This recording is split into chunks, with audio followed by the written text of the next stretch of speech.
I didn't cry when the lawyer told me. I remember nodding, asking him to repeat the address, writing it down even though I already knew it by heart. The house had been part of my childhood like a fixed landmark, too large, too quiet, always faintly smelling of lemon oil and old books. It never felt like something that could belong to me. My mother cried enough for both of us.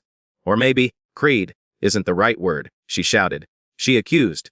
She paced the office and said my grandmother hadn't known what she was doing, that the medication had confused her, that this was manipulation or a mistake or cruelty disguised as generosity. She was senile, she said, pointing at me as if I were complicit. I'm contesting this. At that moment, I didn't feel lucky. I felt like I'd been handed something volatile and told to hold it still. The lawyers moved quickly. My mother moved faster. She spoke to relatives I hadn't heard from in years, reframed old stories, pulled out moments from decades ago and twisted them into proof. I learned how easily memory could be weaponized when money gave it a sharp edge. Through all of it, I stayed quiet. Not strategically, just instinctively. I had grown up that way, listening, observing, letting louder people exhaust themselves. Everyone underestimated how much I noticed. The lawsuit dragged on for 18 months. Depositions, expert opinions, medical records examined with clinical detachment. I sat in rooms where strangers discussed my grandmother's mental capacity as if she were a malfunctioning device, not a woman who had lived deliberately and sparingly. The house sat untouched. The court advised no renovations, no entry beyond basic maintenance. I visited once escorted, walking through rooms sealed in time. Her teacup still sat by the window, a cardigan folded over a chair. It didn't feel abandoned. It felt paused. That was when I started to understand something about her. My grandmother never confronted people directly. She documented, she waited. She believed patterns told the truth better than arguments ever could. The hidden room was discovered during a court-ordered structural inspection, the kind that happens when lawyers run out of theories and start looking for leverage in places no one had bothered to check.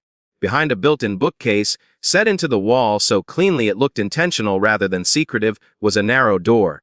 Inside a small sitting area, shelves of labeled folders and a television mounted at eye level. No cash, no jewels, just records. The attorneys insisted on protocol, everything documented, everything witnessed. My mother was not allowed inside at first. Authority moved in clean lines where emotion had failed. The video was dated 6 months before my grandmother's death. She sat in her usual chair, posture straight, voice calm, no tremor, no confusion. "This is not for court," she said. "This is for honesty."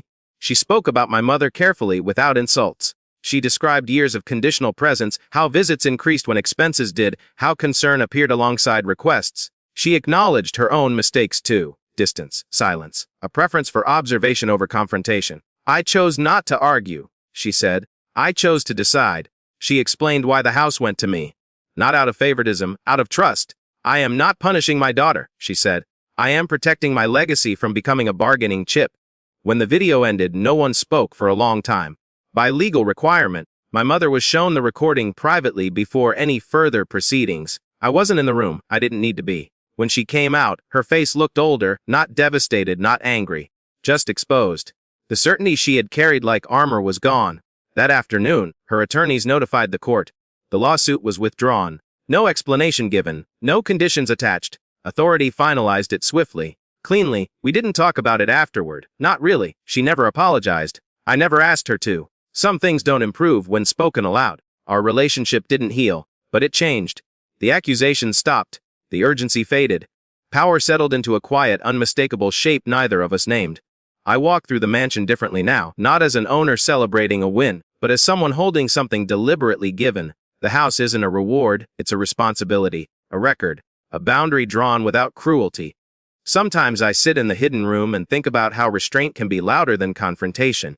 How silence, timed correctly, can carry authority no argument ever could. My grandmother understood that, and in the end, so did my mother.